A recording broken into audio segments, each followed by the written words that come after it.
What you're about to see is not just a routine court appearance.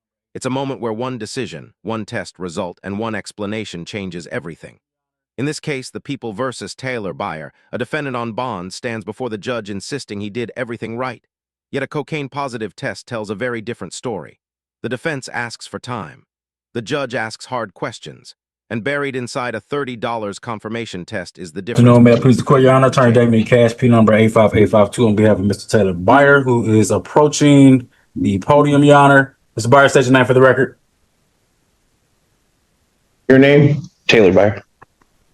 Thank you, sir.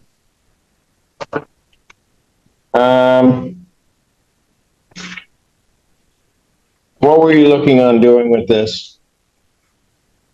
Your Honor, I know he's in person to discuss his recent test results, and at this time I'm in receipt of the second part of the pending plea offer. I'm just asking for a brief adjournment for me and Mr. Byer to further discuss this matter to potentially resolve at the next pre-trial hearing.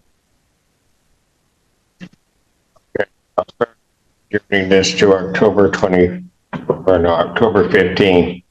2025, 9 a.m.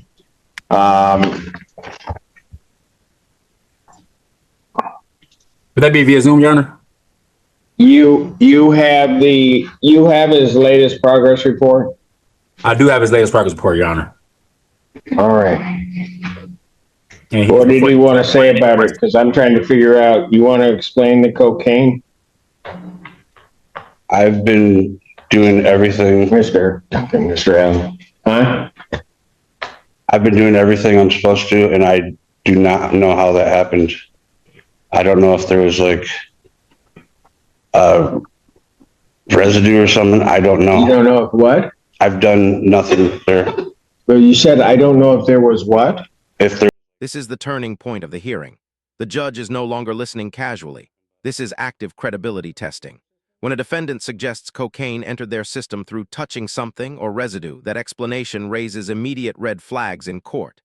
Drug testing protocols are designed to rule out casual contact, which is why the judge presses hard here. Notice something critical. The defendant says he requested a confirmation test, but he hasn't paid for it yet.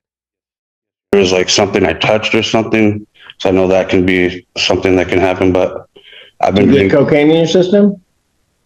That does happen with amoebas. You're saying this got into your system by you touching something? I don't know. I don't know if it was a false positive or not, but I've been doing everything to not do that. So, you have a medical marijuana card? Yes, Your Honor.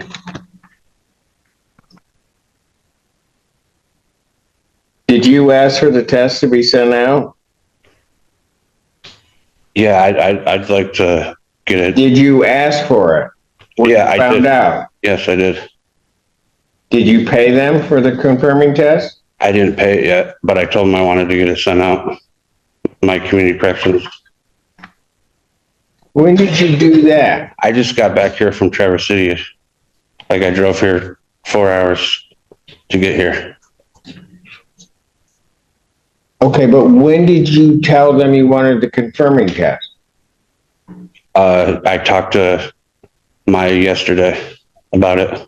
You talked to her yesterday? Yes, I did. And then when were you going to pay for it? What did she say? She said that's fine, and like told me I had to pay $30, and that's what I was going to go do. So he wants a hearing on this? Mr. Cash? Your Honor, I believe we should have, you think between now and the 15th, a hearing, a follow-up hearing on the test results? Well, I can set a hearing, but I don't know when the confirmation test is going to be back, because he's got to get $30 over there, but he's not going to be able to walk it over today. But I'll leave it to the discretion of the court, but I agree. I think we should have one hearing between then. What I'll do is I'm going to adjourn it out to my next available date at this point, which is October 15, 2025. If you want to motion something up before then you can do it and motion it up.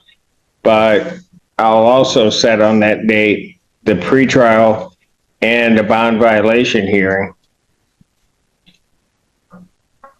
And this is the consequence phase. Despite outpatient treatment, despite cooperation, despite the promise of a confirmation test, the court acts on the evidence in front of it right now. Bond is revoked. Remand is ordered. From a legal standpoint, this is about risk management.